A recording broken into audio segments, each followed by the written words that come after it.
En première question, cher Frédéric, j'aimerais bien avoir votre réaction par rapport à la reconnaissance par la France de la souveraineté du Maroc sur son Sahara. Croyez-vous que cette décision historique va encourager d'autres pays à emboîter le pas à la France? Ma première réaction, c'est enfin. Enfin, je me souviens parfaitement de notre conversation qui s'était déroulée en l'occurrence à Sciences Po il y a quelques mois de cela et je vous disais qu'en tant que géopolitologue, en même temps qu'en tant que géographe et citoyen, je ne voyais bien évidemment aucune espèce de problème, ni moral ni géopolitique, à reconnaître et le plus rapidement possible la souveraineté chérifienne sur le Sahara occidental ex-espagnol. Et je vous disais à l'époque qu'il faudrait que la France fasse plus que l'Espagne. Alors, la fameuse posture adoptée par l'Espagne il y a quelques années de cela, qui était d'ailleurs relativement avancée et qui avait satisfait, me semble-t-il, le palais à Rabat au moins pendant quelques années, percevait, établissait le plan d'autonomie proposé par le Maroc comme la meilleure solution. Là, aujourd'hui, la France va plus loin. Elle dit que c'est la seule et que ça ne peut se faire, ce plan d'autonomie, que dans le cadre, effectivement, je vous rejoins, de la souveraineté du Maroc. Enfin, alors j'ai envie de vous dire deux choses. D'abord, je pense qu'on a perdu quelques précieuses années, sans dire qu'on les a perdues définitivement, parce que le Maroc et la France, je pense, sont amenés de toute façon pour des raisons géographiques, historiques, culturelles, bien évidemment, morales, à continuer d'être évidemment non seulement amis, mais alliés. Mais enfin, on aurait pu s'éviter, me semble-t-il, ces bisbilles très importants.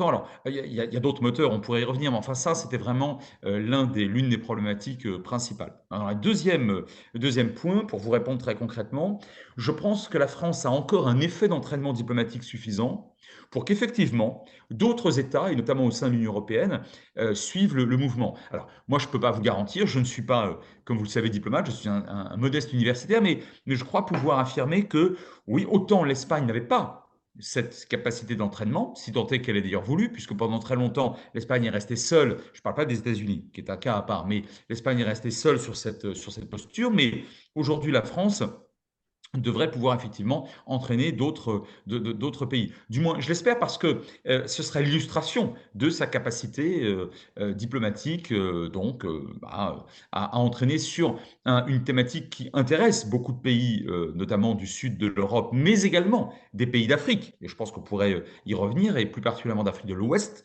à reconnaître quelque chose qui relève de l'évidence.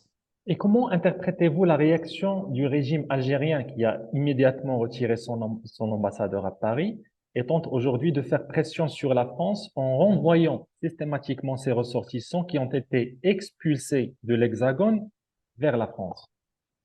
Alors, je ne suis absolument pas surpris, puisque là aussi, je vous le disais, mais je l'ai écrit à plusieurs reprises, et notamment dans l'Express récemment, mais je le disais sur France Inter lorsque j'étais chroniqueur en 2011 et 2012 déjà. Vous voyez que ma position n'est pas nouvelle là-dessus.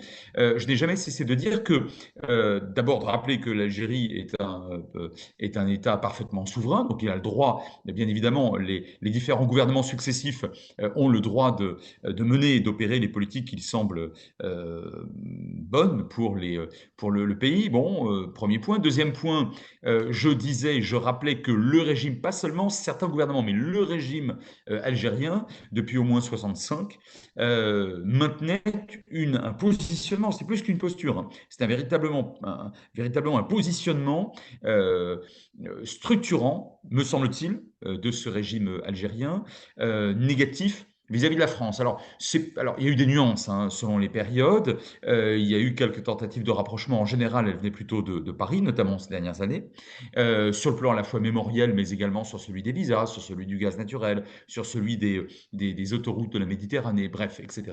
Et de la politique de proximité. En tout cas, sauf ces nuances-là, j'ai toujours considéré, donc, et je le répète aujourd'hui, que le régime algérien pointe le doigt de manière systématique, de manière structurante sur la France pour à peu près tout et n'importe quoi. Bon, ça procède de sa politique lourde. Ce régime en a le droit. mais c'est aussi un droit pour la République française, qui est un État tout aussi souverain, d'en tenir compte. Et on doit en tenir compte. Alors, moi, je vous dis ça pour vous répondre concrètement. Je n'ai donc pas été surpris du tout, puisque le Sahara occidental est l'un des prurites considérés comme tel par l'Algérie.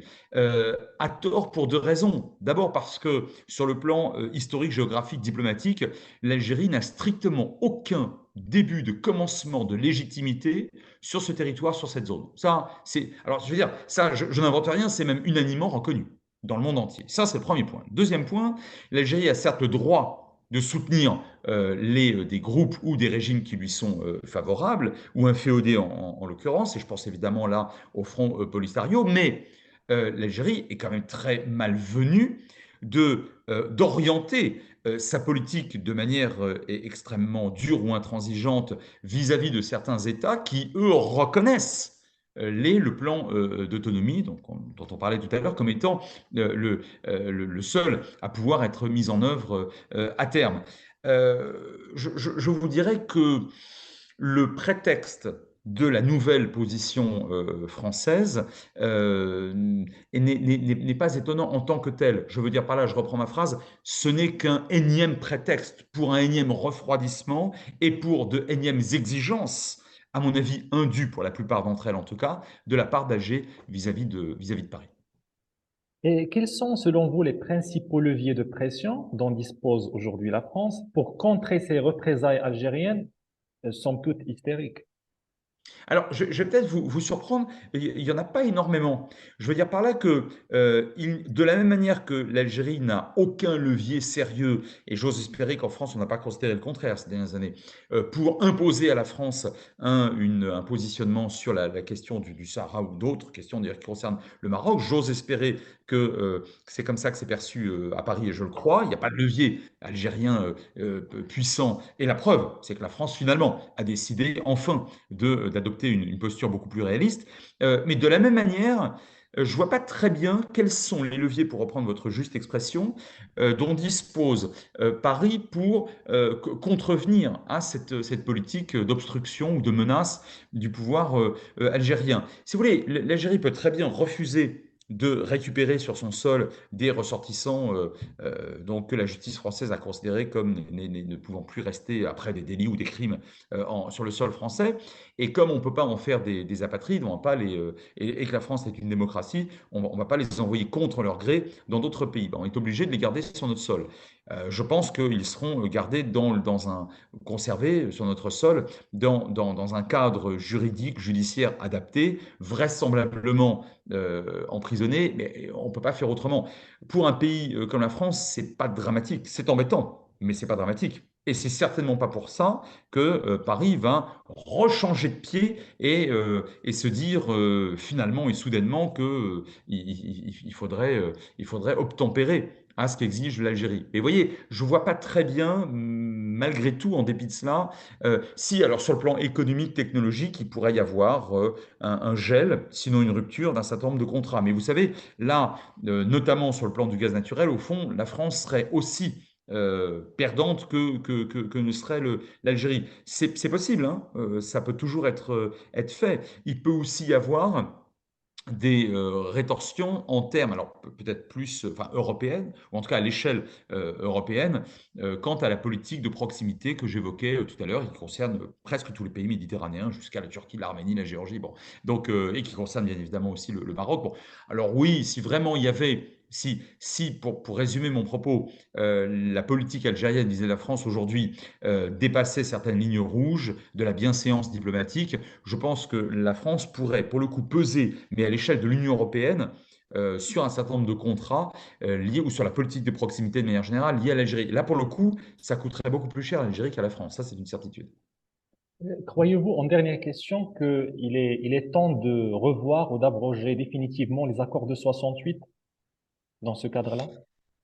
Alors, grande question. Moi, je suis plutôt pour, tant que c'est possible, pour une forme d'apaisement, y compris avec même si je n'aime pas du tout le terme, qui renvoie aux années 30, je devrais en utiliser un autre d'ailleurs, mais en tout cas une politique de conciliation, je préfère ce terme-là, y compris avec des régimes politiques qui sont outranciers alors avec la France ou avec d'autres pays, mais en l'occurrence avec la France. La conciliation, ça peut vouloir dire ne pas accepter une politique d'escalade dans la mauvaise humeur, allez, on va appeler ça comme ça, en l'occurrence avec l'Algérie, et de faire comprendre à ce pays que le Sahara occidental est définitivement, légalement et légitimement marocain, et que dans ce cadre-là, on peut tout à fait continuer à discuter, bah, notamment de plans d'autonomie en faveur des populations du Sud. Ça c'est pas un problème. Mais revenir aux accords de 68, écoutez, si vraiment demain, par exemple,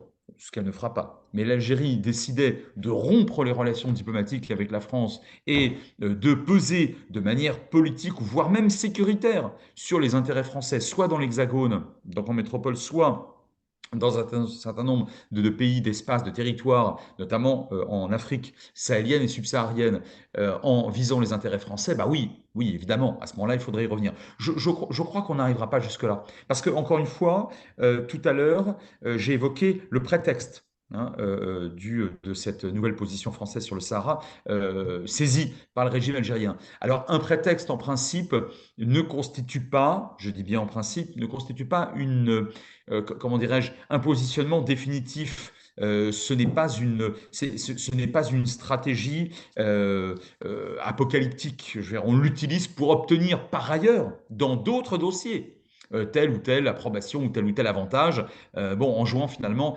une forme d'équilibre. J'ose espérer qu'on s'en tiendra là. Mais sinon, encore une fois, écoutez, après tout, la nouvelle, enfin, peut-être pas la glaciation, mais en tout cas, je le disais tout à l'heure de manière un peu candide, la mauvaise humeur de ces dernières semaines, elle vient d'Algérie, elle vient pas de France. Donc je vous dirais que de ce point de vue-là, la balle est dans le camp d'Alger plutôt que dans le camp de Paris. Mais encore une fois, je m'exprime en tant que simple universitaire et non pas diplomate.